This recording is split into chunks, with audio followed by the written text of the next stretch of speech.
Thomas Woodrow Wilson was born around midnight on December 28 or 29, 1856, sources vary, in Staunton, Virginia. His mother was English-born, the daughter of a clergyman, while his father, Joseph Ruggles Wilson, was a Presbyterian minister who served as a chaplain in the Confederate Army during the Civil War and converted his church into a hospital for wounded soldiers. Growing up under the nickname Tommy, Wilson spent much of his youth in Augusta, Georgia, and Columbia, South Carolina.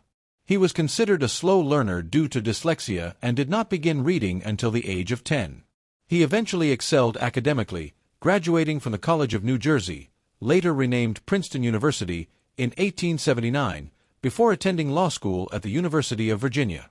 In 1885, he wed Ellen Axon, a minister's daughter from Georgia, with whom he had 3 daughters. Ellen passed away from kidney disease in 1914 during Wilson's first presidential term. He practiced law in Atlanta and earned a Ph.D. in political science from Johns Hopkins University in 1886, a distinction that makes him the only U.S. president ever to hold a doctorate. Wilson went on to teach at Bryn Mawr College and Wesleyan College before joining Princeton's faculty in 1890 as a professor of jurisprudence and politics.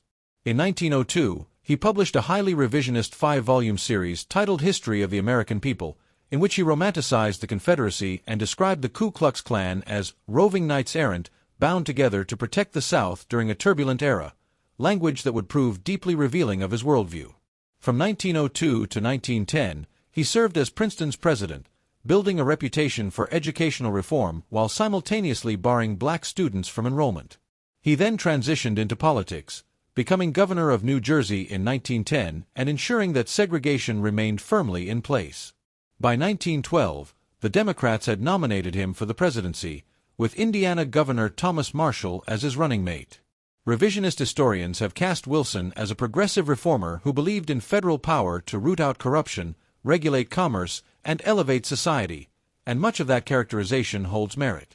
But he was equally a committed segregationist who opposed racial integration and did not believe black Americans required education, viewing them primarily as an agricultural and manual labor force. On the opposing side, the Republicans renominated President William Howard Taft, while the progressive wing of the GOP splintered off to form the Bull Moose Party under Theodore Roosevelt. With the Republican vote divided, Wilson swept to victory with 435 electoral votes compared to Roosevelt's 88 and Taft's 8, capturing nearly 42% of the popular vote. Roosevelt came in second with over 27%. Following the death of his first wife, Wilson married Edith Balling Galt, a widow whose late husband had owned a Washington, D.C. jewelry business, making her the new First Lady. Shortly after assuming the presidency, Wilson moved to re-segregate numerous branches of the federal workforce, effectively barring black Americans from employment, a stark contradiction to the progressive image his supporters continue to promote. Among his more notable legislative achievements, Wilson established the Federal Reserve and the Federal Trade Commission. The Federal Reserve was designed to stabilize the national banking system by allowing banks whose cash reserves were depleted to replenish them through selling stocks and bonds, borrowing from external sources, or recalling existing loans. Without depositor insurance, fears of bank runs had long threatened financial stability.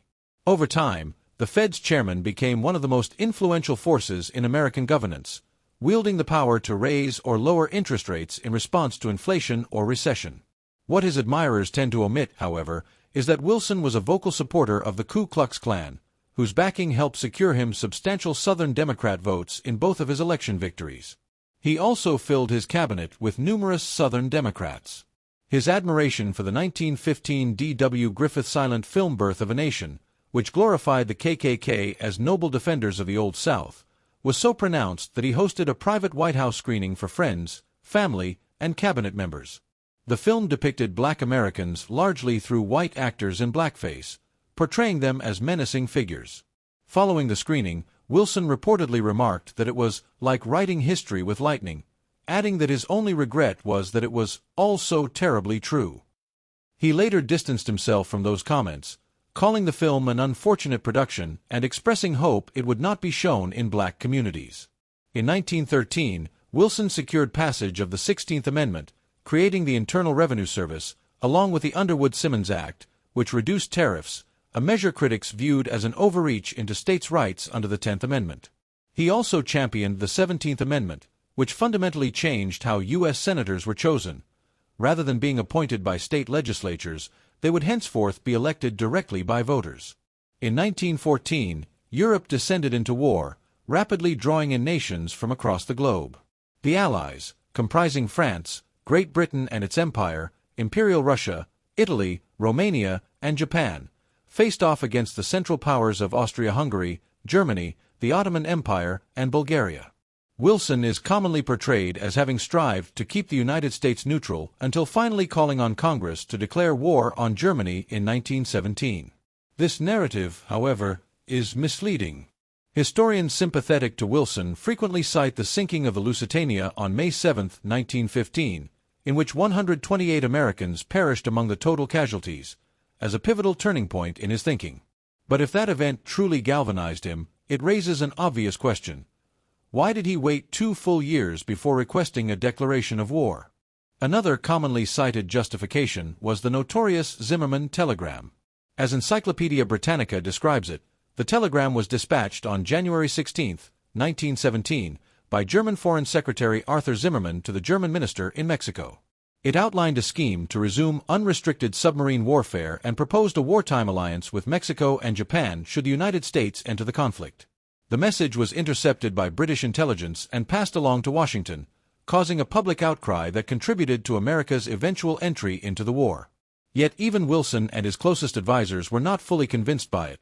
Some suspected the telegram was a British fabrication designed to draw the U.S. into a war that had become catastrophically costly in Allied lives and had ground to a stalemate on the Western Front. That suspicion may not have been entirely without merit. Despite the provocations cited by Wilson's defenders, no one within the U.S. government genuinely viewed Mexico as a credible threat. It was widely understood that the American military was far superior in both size and capability to repel any Mexican incursion. Another factor pushing toward war was Germany's decision to publicly declare unrestricted submarine warfare, aimed at cutting off supplies and war materials from reaching Britain. The Lusitania, a privately owned civilian ocean liner, was also later confirmed to have been carrying war supplies to Britain, in direct violation of the Neutrality Act and international law under the Hague Convention of 1907. So the question remained, why did the United States truly enter World War I? Wilson had campaigned for his second term on a platform of isolationism, pledging to keep America out of the European conflict, a position that resonated strongly with the public. Behind closed doors, however, the wealthy industrialists who had bankrolled both of his elections had very different expectations. Wilson's financial backers included some of the most powerful figures of the era: oil baron John D. Rockefeller Sr., steel magnate Andrew Carnegie, global investment banker J.P. Morgan Sr., automobile manufacturer and known anti-Semite Henry Ford, fellow automaker William C. Durant, New York Tammany Hall boss Charles Murphy, mining millionaire Daniel Guggenheim, railroad heir Reginald Claypool Vanderbilt, and rubber manufacturer Harvey Samuel Firestone Sr. These men had vast fortunes tied up in European, Asian, and African business ventures and could not afford a German victory. Firestone, Durant, and Ford in particular faced potential financial ruin, as the Belgian Congo, the world's largest rubber supplier, was at risk of falling under German control. It was evident to all of them that only American intervention could secure an Allied victory and protect their investments. Simply put, the welfare of his wealthy patrons mattered more to Wilson than American lives. He had campaigned on a lie, fully intending to enter the war under pressure from the very men who had twice placed him in power. He merely needed a convincing public justification. As Encyclopedia Britannica notes, Wilson was reluctant to sever diplomatic relations with Germany, but eventually yielded to public pressure and Senate counsel, cutting ties on February 3, 1917.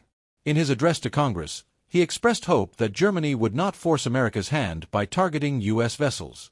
Yet Wilson was fully aware that American ships had been warned not to enter the declared war zone around the British Isles and coastal France. Germany had been transparent about the danger and had even publicly urged American ships to steer clear in order to avoid a diplomatic incident, doing so well before the Lusitania had even departed for Britain. Germany was, in fact, operating in full compliance with international and maritime law by clearly defining the boundaries of the conflict zone. Wilson chose to disregard all of this and repay his political patrons by taking the country to war. The war years also coincided with a seismic demographic transformation within the United States. As cited by the Miller Center, The conflict triggered a massive movement known as the Great Migration, in which approximately 500,000 black Americans departed the rural South for northern and Midwestern cities. The black population in Cleveland surged by more than 300%, Detroit's grew by 600%, and Chicago's expanded by 150%. It was not only the prospect of wartime industrial employment that drew Southern black Americans northward. Many young black men left driven by fury at the brutal racism of the South, including the rampant lynchings, political disenfranchisement, debt bondage, prison chain gangs, and the devastation wrought by the boll weevil on cotton crops, which left little hope for any kind of dignified existence after 1916. Under Wilson, Jim Crow policies were entrenched across the federal government, mandating segregated restrooms, cafeterias, public transportation, schools, hospitals, and other whites-only facilities. Wilson's own words perhaps best captured his racial attitudes. During a November 1914 meeting with civil rights leader William Monroe Trotter, Wilson declared, "Segregation is not a humiliation but a benefit, and ought to be so regarded by you gentlemen," after which he had Trotter removed from the White House. Wilson did achieve several noteworthy things during his presidency. He enacted child labor laws, secured an 8-hour workday for railroad employees, and extended government loans to farmers. He also nominated Louis Brandeis as the first Jewish justice to the U.S. Supreme Court, who was confirmed by the Senate in 1916. Following the war, Wilson helped negotiate a peace settlement that incorporated a blueprint for the League of Nations, and although the U.S. Senate rejected American membership, Wilson was awarded the Nobel Peace Prize for his diplomatic efforts. To his credit, Wilson recognized the Treaty of Versailles as deeply misguided, which partly motivated his drafting of his 14 points. He understood that compelling Germany to accept sole blame for starting the war, through the so-called War Guilt Clause, was fundamentally dishonest, given that the conflict had actually been ignited by the assassination of Archduke Franz Ferdinand and his wife Sofia by Serbian nationalist Gavrilo Princip, which had triggered a chain reaction between Austria-Hungary and Russia. The Senate voted on the Treaty of Versailles in November 1919 and again in March 1920, and both times it fell short of the two-thirds majority needed for ratification. The United States never joined the League. Wilson also faced significant labor unrest. As the Miller Center records, the war years brought near full employment and a surge in union membership, bolstered by Wilson's endorsement of collective bargaining. By 1919, some 3,300 strikes involving 4 million workers had swept the country. Racial tensions were simultaneously escalating, as many Northern white workers resented what they called the Negro invasion, accusing Southern black workers of undercutting wages, even though those wages still far exceeded what black laborers had earned in the South. Wilson publicly condemned lynching but took no meaningful action to enforce existing federal protections or introduce new legislation. His legacy on race was ultimately one of regression. He expanded segregation throughout the federal civil service, resulting in a sharp decline in black federal employment. By the close of his second term in 1920, enough states had ratified the 19th Amendment to grant women the right to vote, enabling millions of new female voters to participate in the presidential election. The majority cast their ballots for Republican Warren Harding. Wilson, who had initially opposed women's suffrage, had eventually endorsed it through the 1916 Democratic platform and became an active advocate by 1918. He reluctantly supported the 18th Amendment prohibiting alcohol but vetoed the Volstead Act, the legislation designed to enforce it, on technical grounds. Congress subsequently overrode his veto.